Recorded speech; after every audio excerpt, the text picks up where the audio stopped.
Àwọn tó súnmọ́ ọ̀kan pàtàkì lára àwọn aṣíwájú àwọn olórin fújì lórílẹ̀‐èdè yìí tó jẹ́ gbajúgbajà olórin fújì tó tún jẹ́ máyégún gbogbo ilẹ̀ Yorùbá àti olórí ọmọọba kílẹ̀ ilẹ̀ Ìjẹ̀bú ìyẹn Alhaji Wasiu Ayinde Ọmọgbọ́láhàn Marshal ẹni tó pè yàn mọ̀ sí K1 The Ultimate. Àwọn tó súnmọ́ bàbá náà má ti jẹ́ kó dì mọ̀ pé inú ń bí o lórí ọ̀rọ̀ awuyewuye àti ìjà tó ń lọ láàrin àwọn gbajúmọ̀ olórin fújì méjì ni Alhaji Wasiu Alabi Ọdẹ́tọ́lá ẹni tó pè yàn mọ̀ sí Pasuma Wonder àti Alhaji Táyé Àkàndé Adébísí ẹni tó pè yàn mọ̀ sí Táyé Currency tí wọ́n sì ní Wasiu Ayinde ó sọ fáwọn tó súnmọ́ yìí pé aláìgbọrọ̀ pátápátá ni àwọn olórin méjèèjì náà pàápàá wọn ní Táyé Currency ló ń bínú sí jù. Ẹ rántí pé láti bí ọ̀sẹ̀ mélòó kan sẹ́yìn ní ìjà ló ti bẹ̀rẹ̀ láàrin Pasuma àti Táyé Currency lórí bí Táyé Currency ṣe kéde wípé kí ẹnikẹ́ni kó má ṣe pè òun ní ọmọ Pasuma mọ́ nítorí pé òun ò kọ́ṣẹ́ lẹ́yìn Pasuma, òun kì í ṣe ọmọ ẹ̀, bẹ́ẹ̀ ni kì í ṣe pé ẹ̀yìn ẹ̀ lòun ti dìde, ṣùgbọ́n tó ní lóòótọ́ lòun lo ohun orin Pasuma tó jẹ́ pé ohun orin ẹ̀ lòun ti fi ń kọrin tóun sì jẹ́ orúkọ ẹ̀rí láyé ìgbà kan ẹ̀yún Táyé Pàṣó, ṣùgbọ́n tó ní ṣèbí Pàṣó fúnra ẹ̀yún Pasuma òun náà ti lo ohun Òbésèré, ó ti kọrin bí Òbésèré rí, oníbò náà bá wa kọrin bíi tiẹ̀, ìyẹn kò sọ òun di ọmọ níwọ̀n ìgbà tí Pasuma náà ò bá gbà pọ̀ ọmọ lòun jẹ́ sí Òbésèré.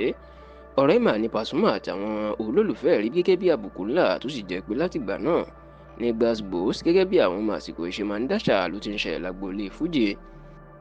Nígbà tí ọ̀rọ̀ náà di wàhálà ní Wasiu Ayinde ṣe ọ̀rọ̀ ní àgbà kì í wà lọ́jà àkórí ọmọ tuntun wọ̀, níṣe ló pe Táyé Currency lórí fóònù tó sì bá wípé kó lọ tọrọ àforíjì lọ́wọ́ Pasuma o, kódà Máyégún jẹ́ kó dì í mọ̀ pé bàbá ní Pasuma ló jẹ́ sí ní ọjọ́kọ́jọ́ àti pé kó má ṣe rí Pasuma fín lẹ́yìn tí Táyé Currency tó lọ tọrọ àforíjì lọ́wọ́ Pasuma tó sì jẹ́ kó dì í mọ̀ pé Wasiu Ayinde Alhaji Kollington Ayinla tó jẹ́ bàbá agbo onífújì lásìkò yìí àti ààrẹ ẹgbẹ́ onífújì Alhaji Síkírù Àgbọ̀ọ́lá tó pè yàn mọ̀ sí SK Sensation iná pé òun láti tọrọ àforíjì lọ́wọ́ Pasuma. Níṣe ni ọ̀rọ̀ mà tó bẹ́yìn yọ lópin ọ̀sẹ̀ tó kọjá nígbà tí Pasuma lọ kọrin ní ìlú Ìbàdàn ní ìpínlẹ̀ Ọ̀yọ́ tí Táyé Currency ń gbé tó sì pa òwe pé òun ní olóńgbò kan tóun máa ń tọ́jú, nígbà tí olóńgbò náà tóun tọ́jú ẹ̀ dáadáa tóun fún lóúnjẹ tó ti ń di olóńgbò ńlá níṣe ló máa ń fi èékánná ya òun, ṣùgbọ́n tó ní òun ò ní pa olóńgbò náà o, ṣùgbọ́n nítorí pé òun fẹ́ràn ẹ̀, ṣùgbọ́n òun yóò mọ àwọn ara ẹ̀, òun yóò mọ eré tóun yóò máa bá a ṣe kó má bàa fi èékánná ya òun mọ́. Ọ̀pọ̀ èèyàn ló mọ̀ pé òwe tí Pasuma fi sọ̀rọ̀ yìí Táyé Currency ènìyàn ń bá wí tó sì jẹ́ pé níṣe ni ọ̀rọ̀ náà ìlú tó di ariwo tí Táyé Currency wá lọ fún Pasuma lésì wípé ọ̀rọ̀ tó sọ náà ó dùn òun àti pé bí ò bá ṣọ́rẹ̀ òun yóò tú àwọn àṣírí burúkú nípa ẹ̀ síta, ìyẹn àṣírí tó lè kóbá tó lè já wálẹ̀ nítorí pé àṣírí náà ó wà lọ́wọ́ òun. Níṣe ni agboolé fújì má tún ti gbóná pẹ̀lú ọ̀rọ̀ tí Táyé Currency àti Pasuma ṣẹ̀ṣẹ̀ sọ yìí tí ìjà ni wọ́n tún wá ti lágbára sí báyìí,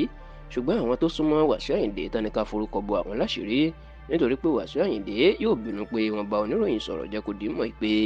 bó ṣe wo àwọn fídíò tó ṣẹ̀ ṣẹlẹ̀ inú ẹ̀ ò dùn rárá,